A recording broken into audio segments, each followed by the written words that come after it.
Minha gente, hoje eu quero conversar com vocês, abrir meu coração para vocês e falar um pouco o que mudou na minha vida depois que eu modifiquei a forma com que eu me enxergava, a minha autoimagem. Esse vídeo de hoje é muito importante, é de coração para coração. Assista esse vídeo até o final. Vamos comigo!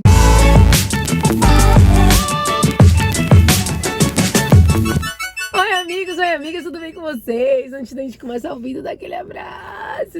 Seja muito bem-vindo ao vídeo de hoje. Se você é novo ou nova, não me conhece, eu sou Mel, Melodia Moreno, eu sou neuropsicóloga, sou uma baiana morando aqui no Vale do Silício, na Califórnia. Seja muito bem-vindo e muito bem-vinda. Já se inscreve no canal, já deixa muito like no vídeo de hoje para que o YouTube possa mostrar meus vídeos para você. E se você já me segue, já me acompanha, deixa muito like no vídeo de hoje também para ajudar meu canal aí, tá bom? E seja muito bem-vindo nesse vídeo.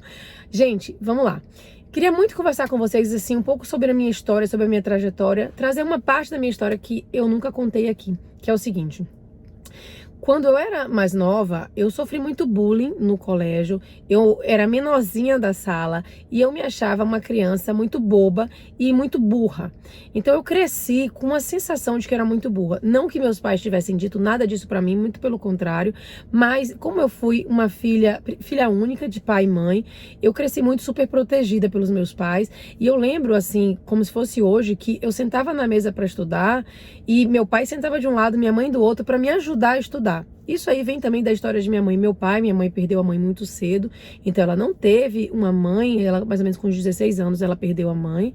Muito nova, ela tinha outros irmãos e ela foi morar na casa de uma tia. O pai dela também a abandonou e ela tem uma história assim muito triste, minha mãe, mas ela é uma pessoa muito feliz e muito positiva, graças a Deus. E tudo isso ajudou para que eu também tivesse um mindset assim muito positivo de ver a vida. Mas enfim, minha mãe e meu pai, eles começaram a vida muito do zero.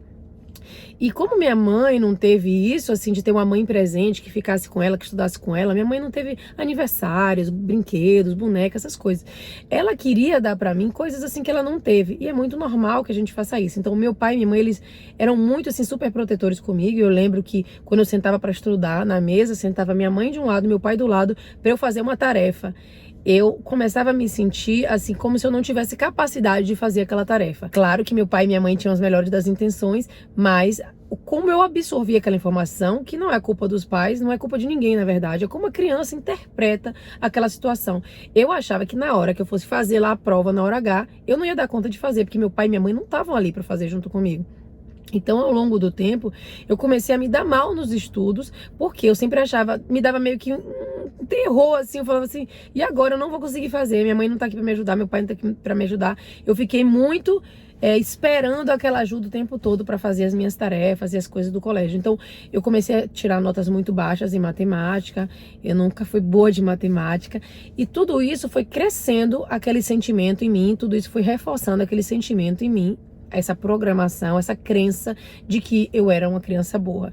E aí, quando eu passei para o meu colégio, que foi o ISBA, lá em Salvador, quando eu passei para o meu colégio, o colégio era um colégio de freiras, assim, muito rígido e tal, e eles dividiam a sala entre pessoas que tiravam de 0 a 5, pegavam todas as salas daquele ano, por exemplo, sei lá, quinta série.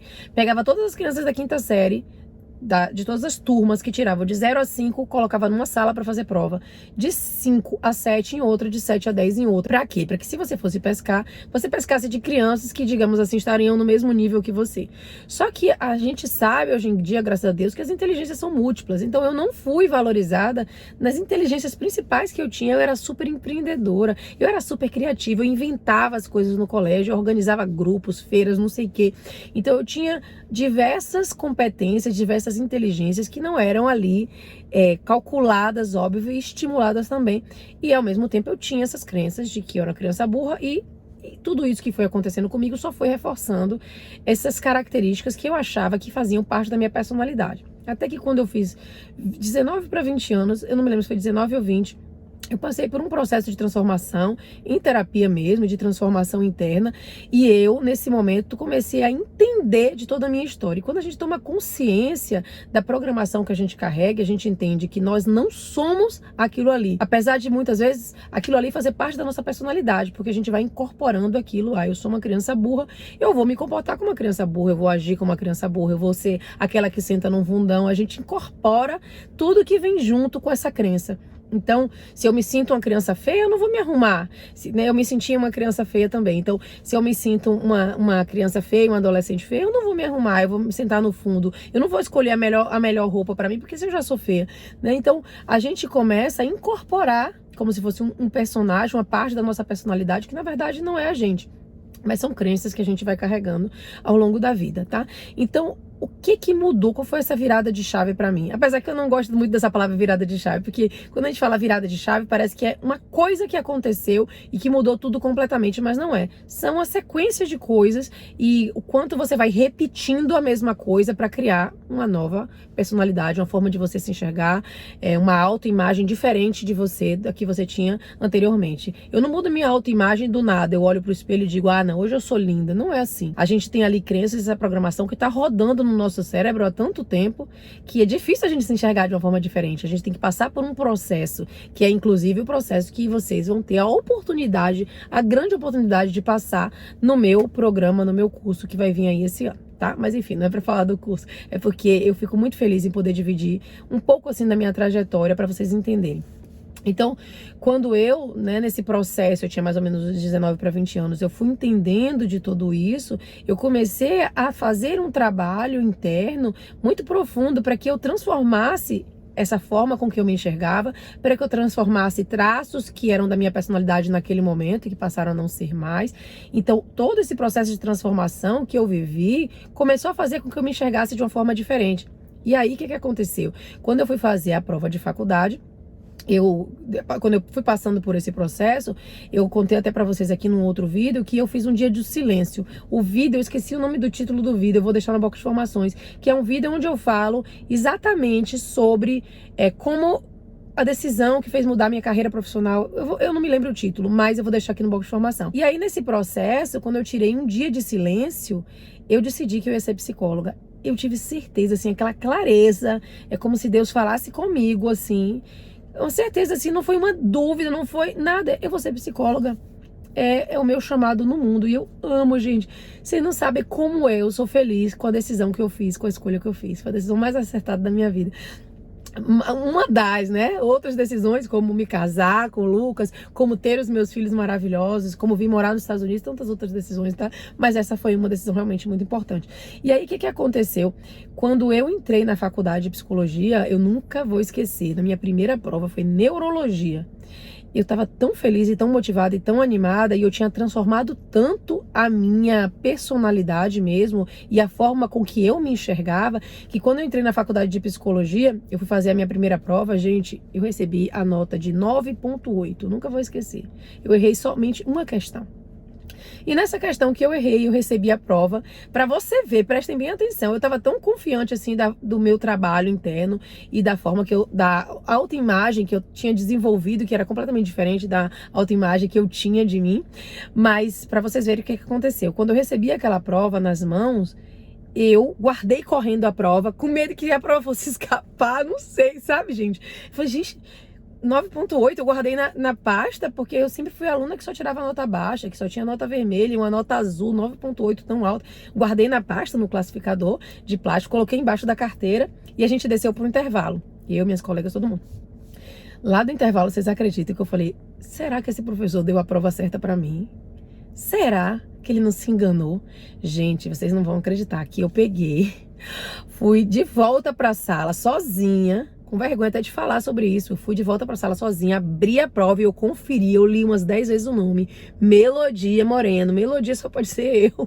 Eu olhava as provas e eu acertei tudo mesmo, Pra você ver, e olha que eu já tinha trabalhado muito, mas a gente sempre cai naquela coisa, né? Então, às vezes, a nossa antiga versão, a nossa antiga personalidade, volta assim de uma forma que quer puxar a gente de volta. O nosso cérebro tem isso, ele tem os mecanismos de defesa funcionando. Então, eles nos ajudam, os mecanismos de defesa, a nos proteger, mas eles também nos colocam numa zona de conforto. Eles querem, o nosso cérebro quer que a gente continue estável, fazendo as mesmas coisas e vivenciando as mesmas coisas, porque ali é a nossa zona de conforto. Então, eu me questionei, será que essa prova é minha?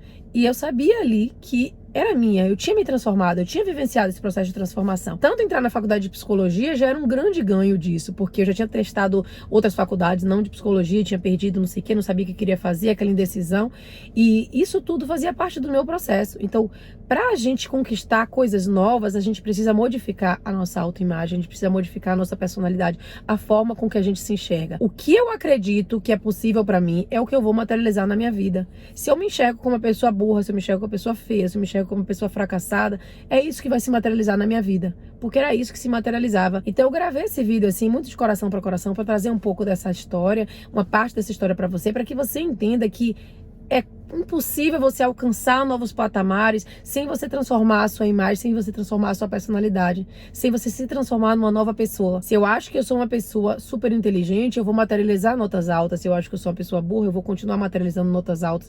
O universo vai me dar o feedback de como eu me sinto por dentro. Então, o que a gente precisa fazer na nossa vida é a gente se transformar internamente. Porque quando a gente se transforma internamente, quando a gente transforma a forma que a gente se enxerga, quando a gente transforma a nossa personalidade, e isso não é da boca para fora. Você pode dizer para Deus e o mundo que você é linda, você pode dizer para Deus e o mundo que você é inteligente, para Deus e o mundo que você é autoconfiante, para Deus e o mundo que você é rica, até para você mesma. Mas se no seu cérebro tem uma programação ainda de escassez, ou de que você é feia, de que você não é merecedora de certas coisas, dificilmente você vai conseguir ali. Então você precisa realmente se transformar para se tornar um correspondente vibracional para aquilo que você quer. E isso passa principalmente em como você se enxerga. Como é que eu me vejo hoje? Será que eu me amo realmente? As pessoas vão te amar o tanto que você se ama. Será que eu me valorizo? As pessoas vão te valorizar o tanto que você se valoriza. Então, você precisa se transformar internamente para você ver materializado na sua vida tudo aquilo que você quer. Se você quer uma pessoa que seja fiel a você, você tem que se tornar uma pessoa digna de atrair e de materializar uma pessoa fiel. E isso muitas vezes passa pelo subconsciente. Você da boca para fora fala, eu quero um homem fiel, mas no seu subconsciente você ainda tem algumas crenças que precisam ser trabalhadas para que você materialize aquilo, entende? Então é isso, eu não quero que esse vídeo fique muito extenso, mas eu quero que ele chegue ao seu coração para que você reflita um pouco sobre isso, para que você entenda que tudo que foi programado não diz respeito a quem você é, mas sim a uma programação que pode ser desprogramada. Você pode criar uma nova programação, você pode criar uma nova versão de você, você pode criar uma nova personalidade. Muitas coisas que vêm ao seu pensamento e que você fala, eu sou uma pessoa muito medrosa. Você não é medrosa, você adquiriu crenças que fizeram você ficar sentindo medo, você adquiriu crenças de medo ao longo da sua vida e por isso você adquiriu essas crenças. Você não é medrosa, tudo que você disser negativo sobre você, eu sou tal coisa, e for negativo, você vai começar a bloquear esses pensamentos. Você não é capaz de parar de pensar de uma hora para outra. Isso é impossível. Eu vou controlar meus pensamentos. Não é bem assim. Os pensamentos vão vir, né? Inclusive eu tô lendo um livro muito interessante de uma escritora de Stanford, esqueci o nome agora, mas ela fala justamente sobre isso. Você não é capaz de bloquear os seus pensamentos de acontecer. Então, às vezes, as pessoas se culpam. Ai, por que eu fico pensando isso? Porque não importa por que você fica pensando. Se você fica pensando, é porque dentro do seu subconsciente ainda tem essa programação. Mas tá tudo bem. O que você não pode fazer é trazer isso para o seu discurso, para sua fala, por exemplo. O que você não pode fazer é dar poder a isso. O que você não pode fazer é ficar ruminando aquele pensamento, porque bloquear, você pode dizer, olha, eu não vou mais dar ouvido a isso, eu vou deixar isso ir, eu vou deixar passar, os pensamentos vão continuar vindo. Que nem na meditação, a gente pensa e a gente deixa ir, pensa e deixa ir. A meditação, assim, é uma ferramenta fantástica, é uma prática, ferramenta não, uma prática fantástica para ajudar você no seu processo de transformação. Então, super indico que você medite. Por que que essa ferramenta é tão fantástica, a meditação? Porque quando você medita e você se desconecta do ambiente externo, o seu cérebro ele vai desligando algumas áreas cerebrais que fazem com que você se desconecte totalmente de quem você é, do seu corpo, do tempo, do espaço, de que horas são, de que cor é o seu cabelo, se você tá maquiada, se você não tá maquiada, se você tá desarrumada, se tem que pagar conta. O seu cérebro se desconecta de tudo isso. E quando o seu cérebro se desconecta de tudo isso, você se desidentifica com a sua versão física e você se conecta muito mais com a sua versão espiritual, o seu espírito, né, a sua alma, mais você consegue transformar-se em quem você quer ser. Porque aí você pode colocar, é como se seu cérebro, sua mente estivesse ali numa página em branco para você criar uma nova realidade. Por isso que é tão importante a gente primeiro entrar no ponto zero, pra depois a gente cocriar a nossa realidade. Esse vídeo tá ficando muito extenso, são vários assuntos aí que eu sei que vão pipocar na sua cabeça. Você vai dizer, Mel, eu quero saber mais sobre isso. Mel, deixa aqui embaixo o que você quer saber mais, porque eu vou me aprofundar mais nisso, tá? E aí a gente vai se falando no próximo vídeo, pra eu não estender esse vídeo demais, porque quando eu começo a falar assim, eu liguei a câmera, gente, gravei esse vídeo, eu tava assim, sem um tema, assim, o que eu vou falar nesse vídeo de hoje, mas eu resolvi ligar a câmera e sair falando. E saiu, assim, o que veio do meu coração pra você. Com a minha intuição, assim. Deus conversou comigo, eu tô conversando com você. Espero que chegue ao seu coração, tá bom? Um beijo grande, eu amo vocês. Fiquem com Deus e até o próximo vídeo.